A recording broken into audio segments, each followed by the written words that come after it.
Hi there Year 11, this is your walking talking mock for the English Literature Paper 1 Shakespeare and the 19th Century Novel exam, and I'm just going to talk you through how to answer these two questions. And obviously with it being a video you can rewind and look at this in your own time, so apologies that I will go fairly quickly. This is a walking talking mock for the preparation for your January mock, which is this coming Friday, and then your real exam, which is on May the 15th. All these materials are on the Showbie account so that you can kind of go back and look at these photographs with a little bit more clarity. So first thing to think about when you get into your exam is that it is the Shakespeare and 19th century novel exam. So that's for you Macbeth and Christmas Carol, or if you're in Mrs. Lohman's group, it's Jekyll and Hyde. You've got an hour and 45 minutes for this exam. Probably you will divide your time between an hour on the Macbeth question and then about 45 minutes on the 19th century novel question. You need to think about only one question from section A and one question from section B, because there are lots of Shakespeare questions from lots of different Shakespeare texts. You only need to pick Macbeth, and there are lots and lots of novels for section B. You just need to choose the novel that you have been studying. This is a paper that's out of 64 marks. That's because you get 30 for your Macbeth question, plus 4 for the spelling, punctuation and grammar accuracy for that question. And then you have 30 marks for your section B question, which is the 19th century novel. In the paper itself, be aware that there might be other Shakespeare texts that you are familiar with, and you just need to make sure that you only focus on Macbeth. So this is the first thing we're going to be annotating and highlighting if you're doing this alongside me at home. So Macbeth, and then for most of you it is the Dickens A Christmas Carol, and for Mrs. Lohman's group it's Robert Louis Stevenson, The Strange Case of Dr. Jekyll and Mr. Hyde. Okay, so those are the texts that you need to be aware of. On the actual question, you can predict and you are aware exactly of how it will be laid out. So it will always have the blurb of the question at the top. And this is a blurb to tell you about the extract. It's really handy because it actually tells you where the extract comes from in the play. In this one that we're working through today, it is from Act 5, Scene 3. Of Macbeth, and it's where the point in the play where Macbeth is under siege from the English army. So obviously at this point you are able to think about your timeline of your play. So one thing you can do is get your 5 acts sort of sketched across the top. We know that this extract that we're working with comes from the middle really of the last act, so Act 5, which is here. So we're sort of at this point in the play. It means that almost everything has passed. So we've had the first Witches Prophecies, we've had the second Witches Prophecies, we have had Banquo's murder, King Duncan's murder, we have had the ghost of Banquo appear. So a lot has passed already. We know that the English army has already built their rebellion. We know that at this point Macbeth has had the second prophecies and is aware that he is safe unless a wood comes up the hill to Dunsinane. We know that Macbeth thinks he is invincible because he's been told that nobody born of woman can harm him.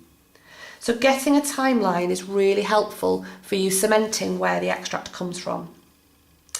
If he's under siege from the English army, then what might Macbeth be feeling? So you can also look at the kind of keywords in the blurb and think about what the impact of those words might be. If he's under siege, perhaps Macbeth is feeling worried, anxious, nervous. Or does he feel invincible because of the second prophecies? Okay, so it's sort of that idea that the blurb can help you to think about the character or the sort of scene that you're dealing with. Before you read the extract, you might think the next thing to do is to read the extract, but in actual fact, it's much more helpful to read the question, because the question will give you this really important key word, and for us today, it's hero. So starting with this speech, explain how far you think Shakespeare presents Macbeth as a hero. And you need to spend a bit of time with that word hero and think about what a hero looks like, what a hero does, what a hero is expected to do. So you might be thinking along the lines of a hero as somebody that we expect to be perhaps brave. Perhaps they are going to be somebody that people can admire, so they are admired. Perhaps they care for others before themselves. And all of this helps you to think about Macbeth in this extract when we come now to read it. So Macbeth, bring me no more reports, let them fly all, till Birnam Wood remove to Dunsinane. I cannot taint with fear. What's the boy Malcolm? Was he not born of woman? The spirits that know all mortal consequences have pronounced me thus. Fear not, Macbeth, no man that's born of woman shall ever have power upon thee. Then fly, false thanes, and mingle with the English epicures. The mind I sway by, and the heart I bear, shall never sag with doubt, nor shake with fear. Enter a servant. The devil damn thee black, thou cream-faced loon, where got'st thou that goose look? So we know at this moment that even though he's under siege and would have every right to feel worried and anxious, in fact, Macbeth is feeling invincible. He actually says so much. He says that he feels he cannot shake with fear and he cannot sag with doubt because nobody born of woman can harm him. We also see that Macbeth may be feeling a little bit brave, but not in the sort of bravery that we might expect of a good hero. And he's certainly not admired, he's not caring for others, he's being cruel to this servant that comes in. He's being insulting towards him. So we really see what we know and already know about Macbeth, which is that he is our tragic hero. He is somebody who has had a fall from grace. He may have been the brave Macbeth at the start of the play, but here he is showing that he really is not a noble hero any longer. And we know that a tragic hero needs to have been undone by some sort of fatal flaw. And we know that for Macbeth, that fatal flaw, that hamartia, is his arrogance, his hubris, if you like, the fact that he believes that he is going to be powerful, that he deserves to be powerful. And therefore, we see the tragic hero being undone at the end of this play. And we're really at that moment in this extract. So you've sort of cemented your thoughts about that just by reading it through. There is a reminder, a handy reminder, that you must think about how Shakespeare presents Macbeth in this speech. That's your AO2, language and structure. So anything that you can say about Macbeth being presented through the language that Shakespeare chooses and or through the structural features. So we've got Shakespeare's chosen to put this scene just as the army is approaching, just before the kind of unravelling of the prophecies where we learn that Macduff actually was not born of woman in the traditional way. The presents for both is AO2, but the last sort of part of each bullet point reminds you that it's the speech, so that's the extract, and the whole, which is the rest of the play. Okay, so you've got that kind of full text knowledge. So that's important, and it's up to you how you kind of divvy up your answer. It might be that you decide to go for a couple of paragraphs on the speech, the extract itself, and then a couple of paragraphs on the play as a whole, or you might decide to kind of interlink them and weave them together, and there's absolutely no preference either way, it's just whatever suits you. A reminder there that you've got your 30 marks for the extract and whole kind of essay, And then you've got your 4 marks for your spelling, punctuation and grammar. So basic things like using the text to get your spelling of Shakespeare, making sure that your names have got capital letters. That will all help you to get that SPAG mark. Okay, so now you would need to spend a bit of time. All of that we've just done should have taken you sort of less than 5 minutes just to read the blurb, read the question, read through the extract. Now you're going to need to set about actually annotating the extract. And what you're going to need from that is the fact that you are finding yourself some useful quotations. So you can do a lot of annotation, but ultimately you're only going to need 2 or 3 quotations from this extract to really use as part of your analysis. So there's a couple of things you can see straight away. We've got the imperative, bring me no more reports, and that's that arrogant detail there. So he's got that arrogance, which again doesn't really fit in with a traditional hero. He's some sort of a tragic hero at this point. He's very insulting to Malcolm by calling him the boy. And this is an insult to the man who is a rightful king, is the rightful heir, he's Duncan's eldest son. And so that insult again shows us that he's not really, as a man of power, not really looking after those that are less powerful than him. We have as well at this point a kind of reference to the Witches Prophecies, was he not born of woman? And this is a quote which is almost like an echo of what the witches have said. So there's this echo or this quote of the Witches' Prophecies. And what does this reveal? It reveals that he feels invincible.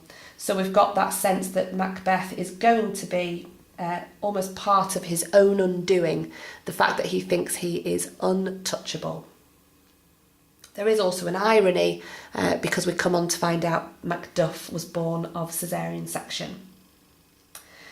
We see another imperative, fly false thanes, and this imperative here has got some repetition as well from the previous scene. An imperative, I've just done a spelling error there. Imperative. And we've got that sort of echo or refrain from when Fleance was told to fly, Fleance, fly. And that might remind us that actually there is a rightful king in Malcolm, but the witches have promised another line that's going to come at some point in the future where we bring the kingship into the line of Banquo's sons. And of course the context there is that James the First of England was actually descended from the real Banquo. So a sense that maybe we've got a sort of suggestion here that power and the kingship, the throne, is uncertain and unsteady for Macbeth. And he feels that threat. That's why he's telling all those other thanes to fly and get out of his way. Final couple of thoughts. He is very, very confident that he will never be scared. And then you could argue that that's quite a traditional heroic behaviour, to not be scared. So it could be that we've got a traditional hero at this point. Traditionally heroic action, to not be scared. But in this context, in this speech, it is much more about his arrogance. Because he is actually not being brave, he's being deluded, and he's been duped by the witches' prophecies. And finally, the insult that he gives to this lowly servant really is not heroic at all. A hero, a traditional hero, ought to be a man of the people or a woman of the people who sticks up for those who are weaker and lower than them. And to insult a poor servant, really quite at a personal level, about the way that they look pale, is not at all admirable at all. So we've got that insult there. So there's too much actually. You wouldn't want to talk about all of those quotes that you've annotated because it's going to be too long an essay. What you need to do is to try and get a sense of which ones will work best for you and which quotes will show off enough of your sort of understanding of the play. You would then need to get yourself a couple of quotations from the rest of the play, and there's a couple of ways that you can do that. So we've got Mrs. Bose's resources here. So you could sort of think about which quotes you're choosing on this side, which is from the extract, and then you could think about the rest of the play as a whole. So if you're going to go down the line that he is brave in different circumstances, so he is brave, but he's sort of, and that's an admirable quality, to say that his heart and his mind won't sag with doubt or fear. But really, the bravery is different to the actual true bravery that we saw at the beginning, where he was valiant, brave and noble, where he really was loyal to Duncan. So you could kind of compare that across to those quotes from the rest of the play in Act 1. The fact that he is kind of confident in this extract, and we know it's a false confidence based on the witches. It's sort of got a source of courage coming from this devilish creature, these supernatural beings, which certainly a Christian audience would not feel comfortable with at all. And we could think about the rest of the play where he really isn't confident. He lacks that confidence. He feels that they're not able to proceed with the plan of killing Duncan, for example. We will proceed no further. And is that heroic? That's probably a bit more heroic because he's actually choosing the right moral path. However, we do see lots of examples where he is not at all a sort of traditional hero in the rest of the play, particularly with the massacre of the Macduff family, all my pretty ones, and with the hiring of those assassins. Both of you know Banquo was your enemy. Ultimately, he's a tragic hero, so we're going to want to conclude with that somehow. Always nice to be able to show the final line that references Macbeth is that he is described by Shakespeare as a dead butcher. The last line is the dead butcher and his fiend-like queen that references Lady Macbeth and Macbeth. So ultimately you're concluding that he's not a hero. Dependent on what you get in the real exam, you're going to want to make sure that when you start writing and you've got this plan ready, that you really put together a sort of thesis. That's like an overall answer to the question. Imagine that you only had one thing that you could say to your examiner to prove that you know what you're talking about. What would your thesis be? So here's an example. Macbeth is still shown to have some of the qualities that make him a hero at the start, but he has no moral compass. He's a tragic hero because of his ambition, his arrogance, and these are some of his fatal flaws. So you're really understanding that he was a hero perhaps at the start, but he has, because of his flaws, become a tragic hero who has been undone by the end. This is the sort of way that you would start your essay. So you might say something like, this speech shows that Macbeth retains faint traces of the qualities which led the audience to see him as a hero at the start of the play. However, by this point he has lost his moral compass and also fallen victim to fatal flaws of arrogance and ambition. So he is a tragic hero, nothing more. What is clear in this speech is that Macbeth is a character who shows bravery in different circumstances, difficult circumstances, like being under siege, which is a quality we could deem to be heroic. The lines 10 and 11 show him declaring this about himself. He refers to both his mind and his heart, suggests he is drawing on both his intellect and his emotions as a source of bravery.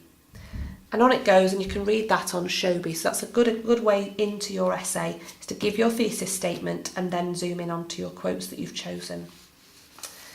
So going back to your paper, when you've done this sort of process for Macbeth, the next job for you at home, if you're working through this paper at home, is to think about section B and how you can work exactly the same way with section B. So section B is your 19th century novel. You are still going to have a blurb. You are still going to have a question with keywords. You are still going to have an extract, and you need to annotate that extract for AO1, AO2 and AO3 qualities. Remember, that's your points about the question and the ideas. That's your language and structure, and that's your context, which can include literary sort of conventions. You need to plan. You need to think about the extract and the whole play, or in this case, the whole novel. You need to think about a conceptualised, high-level thought that you could say to your examiner in one idea. You need to think about what order you will go through and make your points. All of that should take no more than 5 to 10 minutes in a real exam. For you working at home, spend at least 15 minutes on that. So to sum up, literature paper 1 is your Shakespeare question. and then your 19th century novel question as well. So you're going to want to work through this paper before Friday and make sure that you are really clear on how to answer both of those questions. And on Friday, you need to make sure that you plan your time well to write one essay for Macbeth and one essay for your 19th century novel. Good luck.